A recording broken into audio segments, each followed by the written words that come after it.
Sinabi mo that our body is the temple of the Holy Ghost. At tunay, Panginoon, na hindi papayag ang banal na Espiritu na meron sumira sa katawan nito sa pangalan ni Jesus. Kaya sa pangalan ni Jesus, dalangin namin, Lord, tunawin na ang buto nito sa pangalan ni Jesus. Sabi mo, Panginoon, you are the great I am. You are the sufficient one, Panginoon. Ikaw, O Diyos, ang may lalang sa Kanya. Alam mo, Panginoon, ang Kanyang kahinaan at kalakasan. Kaya, Panginoon, sa oras nito, sama-sama kami na nanalangin. Yes. Natutunawin mo, Panginoon, ang lahat ng mga bagay na nagpapahirap kay Diyos sa pangalan ni Jesus. In Jesus' mighty name. Lord, dukuban mo siya ng banal na dugo, Panginoon, at tunay, Panginoon, na ang lahat ng bagay, O Diyos, na yung ginawa sa Kanya ay Kanyang i-remember hanggang, Panginoon, sa muli mong pagpapalit. Maraming salamat sa iyong kabutihan. Maraming salamat, Panginoon, sa iyong walang hanggang pag-ibig kay Brad Jojo, Panginoon, na aming kapatid. Maraming salamat po sa Diyos. In Jesus' name. Amen. Yorong Asyande. Yorong Asyande.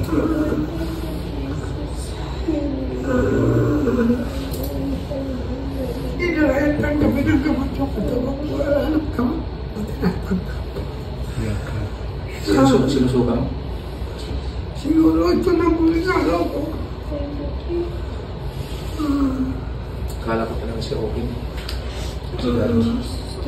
Nung paglipat doon, ganda na. Oo nga. After ng New Year ata. Napag-share pa ako yun. Kaya nga. Siguro pa yung abot sa kantin. January po. Napanood ko pa nga na may bisita ka nagdating. Nagpaparasalita ka pa nga. So, tapos, naipost sa Facebook ko. Ulat na ako dito na sa ospital. After New Year. Parang sila, sabay sila ng anak ko. Anak ko, nung pagpasok na, pasok din yung anak ko. Kasabay. Sino doon? Si Candy.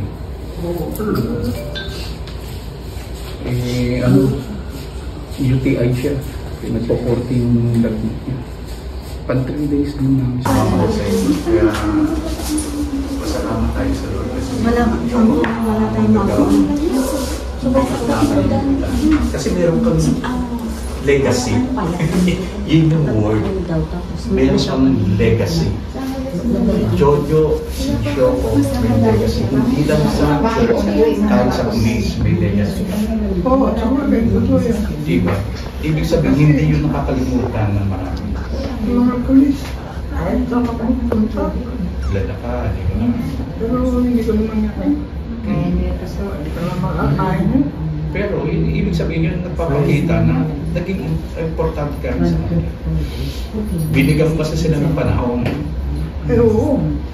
Ano mo sa tao, kahit nuulan nandun ako. Ngayon lang talagang hindi mo na kaya kasi alam ng kalagayan mo. Pero kung makita ka sa ganyan kalagayan, hindi sila magdadalawang isip na magpakita ng O baka hindi ka pa siguro nasisilip. Pero kung malaman nila yun, pupunta ka na. baka wala pa nang Hindi sasabi. ko naman sinasabi. Ayoko naman magmukhang kawawa. Itanong ko sa kanila kasi tuturo din ako sa polis. Tatanong ko minsan kung kilala ka pa. Diyan siya kasi sa subong. Ha? Dugungan man siya ulit. Hindi, kilala ko lang. Buka din, buka ka rin sa Norte, kilala ko. Oo. Kasi lahat ng mga pulis ay chief of police. Nakakasalamuha ko sa dugungan.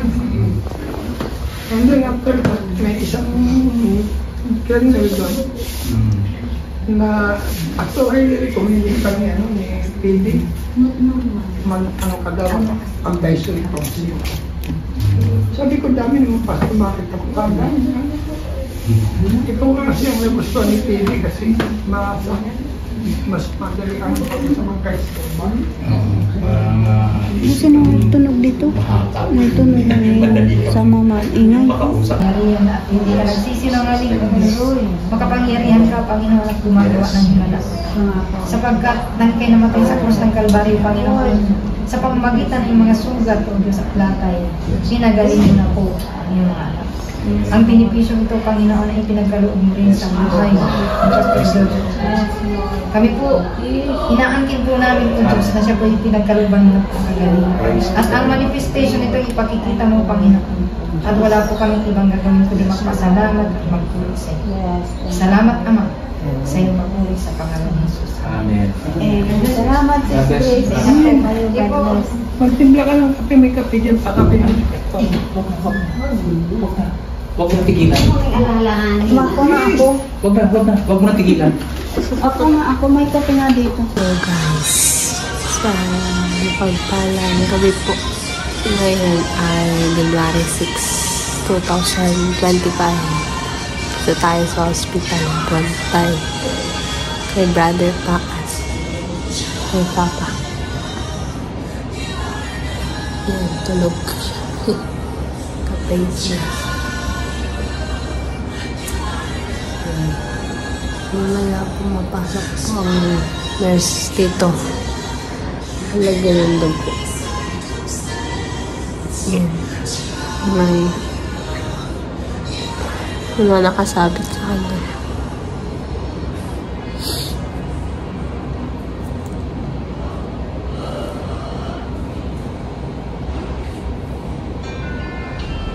Tutulog. Papahinga po.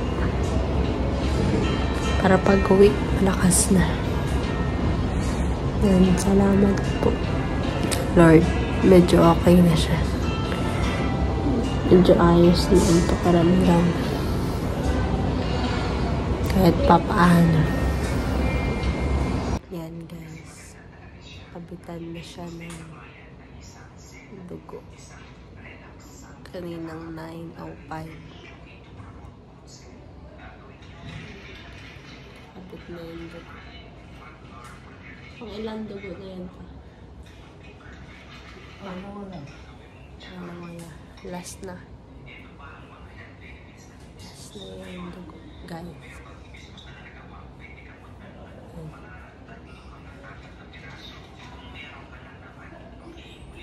Dami pa guys. Saka pang 5 na siyang bag ng dugo. A+.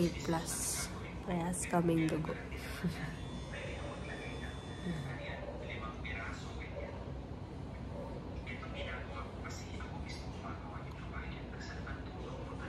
Last na imagine na guys. Maten. Ang ilang araw na 3, 4, 5, 6 days na kami dito sa hospital.